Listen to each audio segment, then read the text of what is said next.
Hello and welcome to the next video in this series as we together learn the foundations of Prolog. Today we're going to take a little pause and look more closely at some of the work we've already done with querying databases of facts and just zoom in a little bit into how Prolog answers those queries and think a little bit about whether there are more efficient ways of structuring queries so that the answers are found quicker. We will stick to very simple examples, so we won't see a huge difference in efficiency, but we're using simple examples to illustrate the ideas. So on the screen is example 6, which you'll find in the GitHub repository, which you can have a look at. And what you should see on the screen should be very familiar. So we've got a set of facts. Dog, hairy, cat, hairy. So dog and cat are things, and they have a property hairy. Makes sense. Cats and dogs are hairy. We've got another set of facts which have a property colour, and these have two items in the brackets, so two parameters. So remember we talked about arity, so hairy has an arity of 1 and colour has an arity of 2. It takes 2 bits of information to determine whether it's true or false, and the 2 bits of information are the animal, a cat or dog, and some colours. So this is saying that dog brown, that's true, so a dog can be brown, or a dog can be black, that's also true. So there's no mutual exclusivity over the animal here. We can have 2 facts that mention dog, and they can be brown or black, so either can be true. Same with cat, so cats can be grey and cats can be white. So let's just very briefly just test that. So hairy, cat, just to warm up, we know that should be true. We can put a variable in and it should tell us all the things that are hairy, cat and dog. And colour, we can just test, can a dog be brown? And the answer is yes. And we can ask all the things that are brown, just a dog. And we can ask what colours can cats be. Cat can be a grey or it can be white. So all this stuff is, we've done that before, we're just warming up. Right, so let's start by asking a question which asks, what thing is white? That's the first part of the query. And is hairy. So what's white and hairy? So remember the comma means and. So both properties, hairy and colour, have to be true. So this is asking which values of x have a colour white, and which of those things also are hairy. So what's white and hairy? Again, this should be fairly familiar from our previous videos, this way of asking questions about satisfying multiple properties. So it's saying a cat satisfies that and nothing else. So a cat can be white, there you go, and a cat can be hairy. Should we just see why dog is not an answer? So a dog can't be white, there's no fact telling us that a dog is white. And therefore, when Prolog tries that, it can't, it can't be true, so it doesn't continue, even though a cat can be hairy. So let's ask the question another way. Let's first put the requirement for hairy first. So all we've done is swapped the order, hairy, colour, colour, hairy. And we should expect the same answer, and we do, because logically the 2 queries are the same. Let's draw a picture.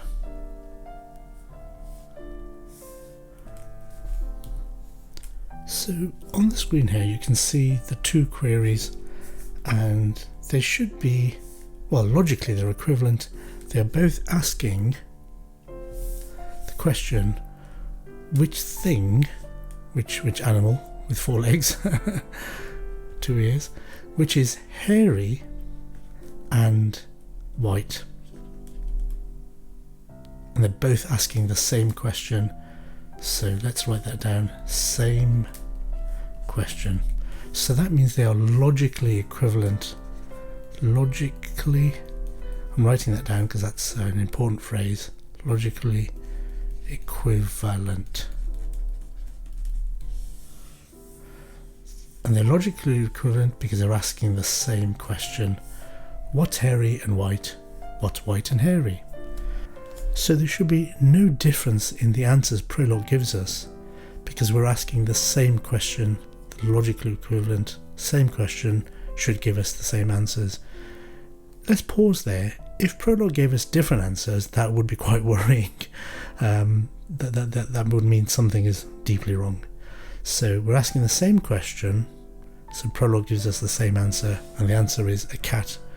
A dog doesn't satisfy this statement. So what is the difference? Is there any difference? There is. And to do that, I'm going to have a look at the rules again. So I copied and pasted the rules about hairy and colour, and let's talk through why there is a difference, but not a difference in logical meaning. So we've just said the rules are equivalent, they're asking the same question, they give us the same answer. So what is the difference? Well, let's step through. Remember, Prolog works left to right. So here, Prolog will work out what is hairy. It'll try dog, and then that will be a candidate solution, x equals dog. And then it will move on to the next goal, colour, x white, and x will be set to dog. So is dog white? It'll try dog brown, dog black. Nope, so that wouldn't work. So then it will move on to the next option for x. It'll backtrack and then try x equals cat, x equals cat. I'll do a different colour for that. X equals cat after it's backtracked. And here, so hairy cat, it'll try the next goal, colour cat white. Does that work? Looking down the list? Yep, colour cat white works. So what it's done, it's tried x equals dog and failed, and then it's tried x equals cat and succeeded. So the answer is cat. Let's look what happens when it tries a second query. Here we're testing colour first and then hairy. Remember, it goes left to right. So what is white? What will unify with this? That's how it finds the answer. This doesn't unify, this doesn't unify, this doesn't unify. White does, cat white. So immediately x equals cat unifies. Remember, unification, everything has to match, the property has to match, and then the things, whether they're parameters, whether they're variables or not, have to match. And this is white, so this is the only one that matches. So immediately x equals cat.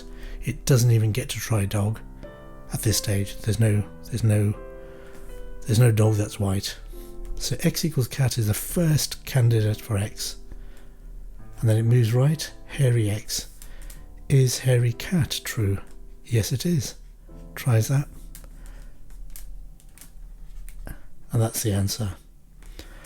Let's think a little bit more about this second query. Does it ever get to try x equals dog? It doesn't. There's no way that it tests x equals dog, because there's no way this first goal gives us x equals dog, and there's no other opportunity to backtrack back to dog. So there is a difference in how it works it out, but the answer is still the same. Now, this you could consider as two steps. 1, 2, x equals dog, x equals cat, and this is just one step. In reality, if you know anything about how kind of computers run code, this particular example won't be very different in terms of efficiency, but you can see how if we were working with a bigger, more complicated, more computationally intense program, this kind of difference would result in one form of query taking longer than another form of the same query, logically equivalent, asking the same question, but asking it in a different way, a different order, and that's a difference in efficiency. Just to emphasize again, in this small example, it's not going to be a big difference, but you can see the same idea magnifying with more sophisticated Prolog programs. So here our aim is to understand how that difference can arise, and we've just seen it.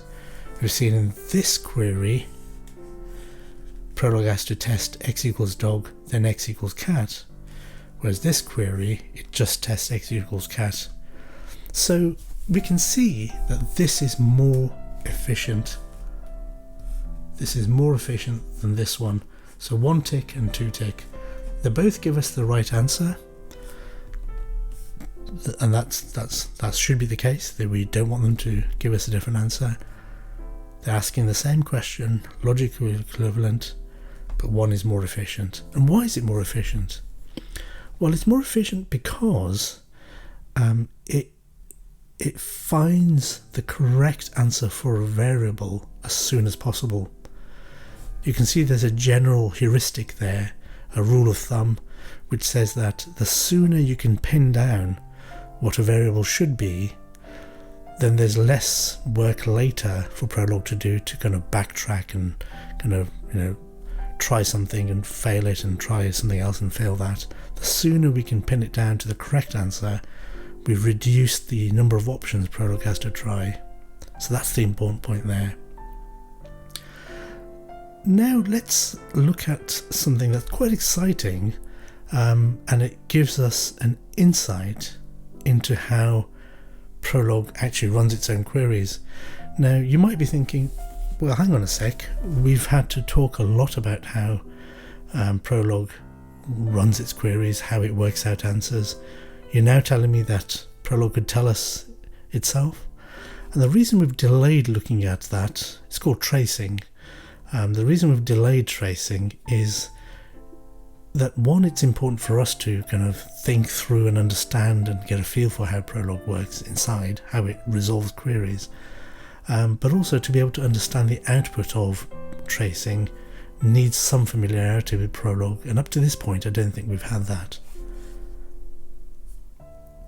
So let's look at this query. So this is the one that was supposed to be just a little less efficient, and the way we trace it, best way to explain tracing is to see it in action, is to write trace at the beginning. Trace, you can see it's got an arity of 0, doesn't take any parameters, so trace /0. If you run that,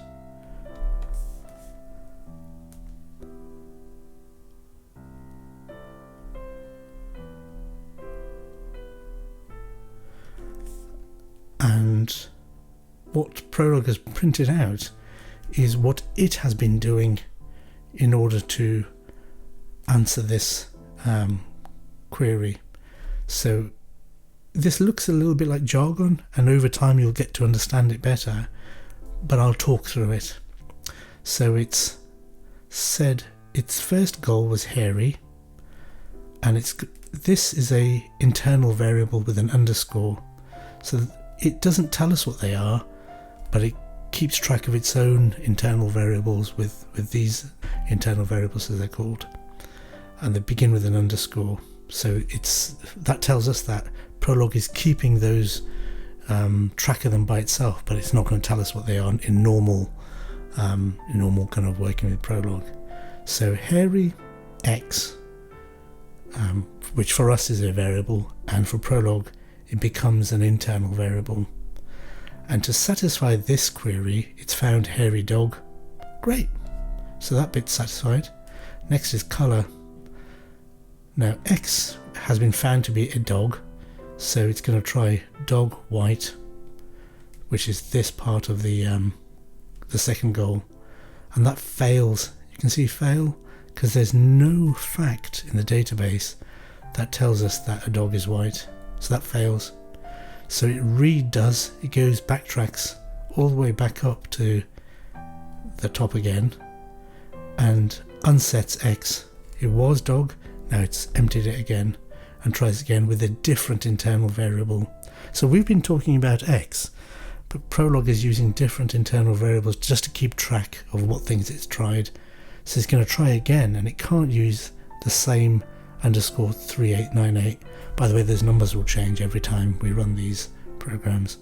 So it's going to try again, and this time it'll try cat, because the first time it matched to hairy dog, now it'll try hairy cat, and that works.